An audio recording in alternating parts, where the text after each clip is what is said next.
Thomas, Hello. how are you? Not bad. How's it going? Very good. I saw you were doing a presentation before about AI. That's right. AI in financial services at accounting conference. Perfect. There's a lot of interesting tech. Tell me about your kind of angle of it. Yeah. So we've seen lots of companies trying to make prototypes and proof of concepts in machine learning, but we don't see lots of adoption actually making that software solutions into the production and their clients and users using the technology. So that's kind of like the motivation of our company, Nablas AI. We helping clients to put the machine learning into production with targeted R&D, improve accuracy, and everything else. How have you seen kind of AI development in the last couple of years? You said there's been some major breakthroughs. Yeah, so last year there was major breakthrough with the language modeling. So the classic encoder-decoder paradigm has been implemented with transformers. And we used to do it with neural networks. So the transformers like BERT or GPT, D5 and other models, they became a baseline for the new state-of-the-art models. And they achieved basic reading comprehension. So You said it's better than humans. So now it's better than humans. They can actually translate better text than humans. They can identify entities, like whose company, whose person, things like that, better than humans. Do we don't need translators anymore? That's it? Well, at least for English language, it has been exceeded. But the reasoning behind this and providing causality, that's still a research problem, so it's more complex language understanding. The humans are still better. So, Can that, I guess, either that breakthrough or other things you're working on, what would be the application in financial services or right.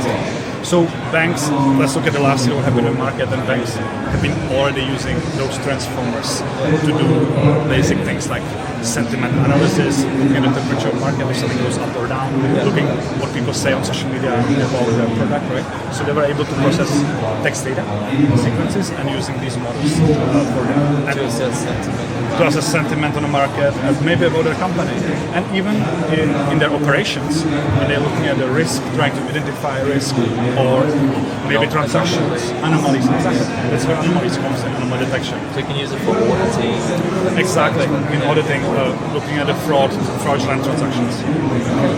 And you talk about sentiment, is that like for investment purposes where you can pick up all the data that's being said? You said something about AI can look at an interview person basically pick up different emotional expressions. Right, that's right. So if you combine text data and also with, let's say, video or pictures, that's even a better result. And all the market data about that. And the market data. So it depends how much data you are able to get and you are able to work with. But speaking just about the text data, those language models, they had the biggest breakthrough. In computer vision, we're still not able to provide the causality behind, let's say, identification of what's happening in the future. So that's something still in research. Like AI, data, and all that, they've been big buzzwords for quite a few years now. Has anything really changed in the last? That's a good question. That's a good question. What is changing is the amount of data we are using. So is that more or less? That's more. So daily we are using something, a few exabytes producing every day in the world. So from our, when we speak, microphone recording, right? There's some kind of sensor, phones, personal data, business personal data. So there's lots of data, and this year it's estimated to be around 90 zettabytes. That's 10 to the power of 21. So it's a lot of data, and we simply, as humans, we need some kind of automated processor machine that will help us to process the data, and as well to give us the some insights that we should be looking, because we cannot look at anything. And that's where is the AI, right? Because AI is intelligence by machines. And if I just go even into the machine learning, that's how you implement the AI. That will be literally the algorithm or method that will learn from experience over time, learn from the data, and able to give us that data-driven applications that we talk about today. So not just a buzzword. If you use it like I just said, that's not a buzzword. That's just very pragmatic way. Tell me something, and I think we touched on it before. Because we're relying so much on AI, there's just so much data and automation, we're relying on all these tools, and we're using AI to give us, I guess, to help us with decisions, right? But you mentioned interesting people that haven't thought about ethics in AI. Right. What are some of the issues? So, since we are adopting this technology more and more in our almost everyday decision making as end users or companies, they have it in their everyday operations.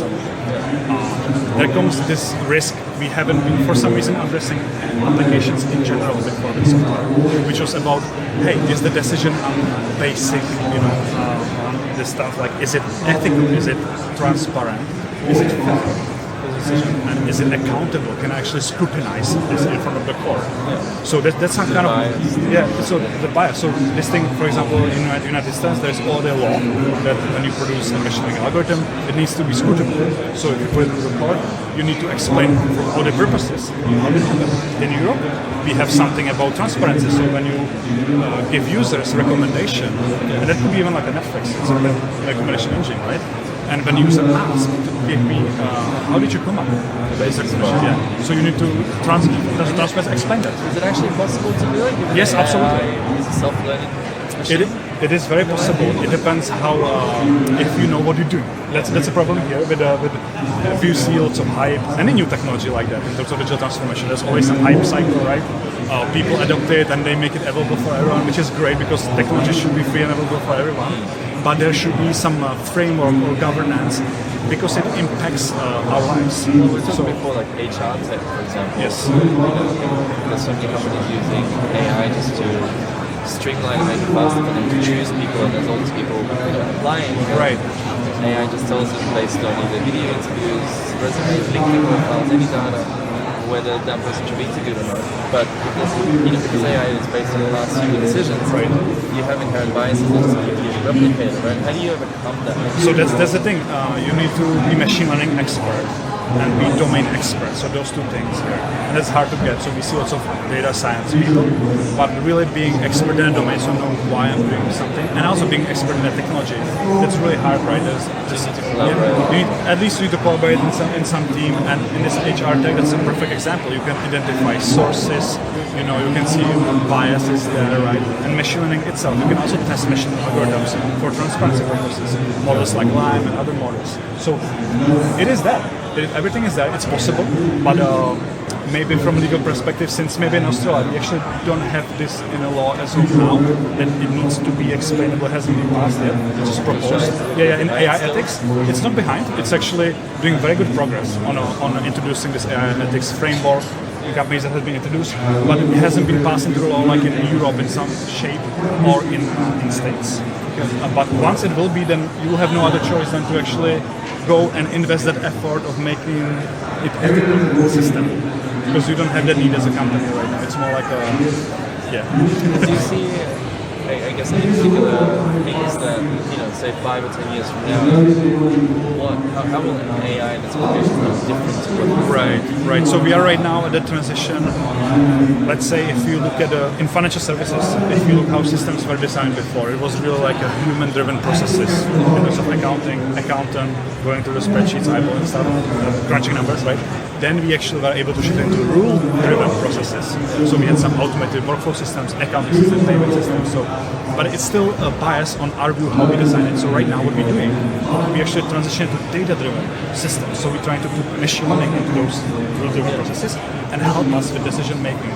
Actually remove our bias we put into those systems. So that's happening right now. So that's what I'm seeing right now. And predicting 5-10 years into the future. I cannot actually give you that because lots of people say, oh, it's going to become AI driven and things like that. But it's really hard to guess even for what's going to happen next year. It's true. Right? So I'm just focusing like what's possible right now in terms of, let's say, research, how can we apply it, right? Do the best one and see what happens. But yeah, I'm not probably the best person to ask you about predictions into the future. Thank you.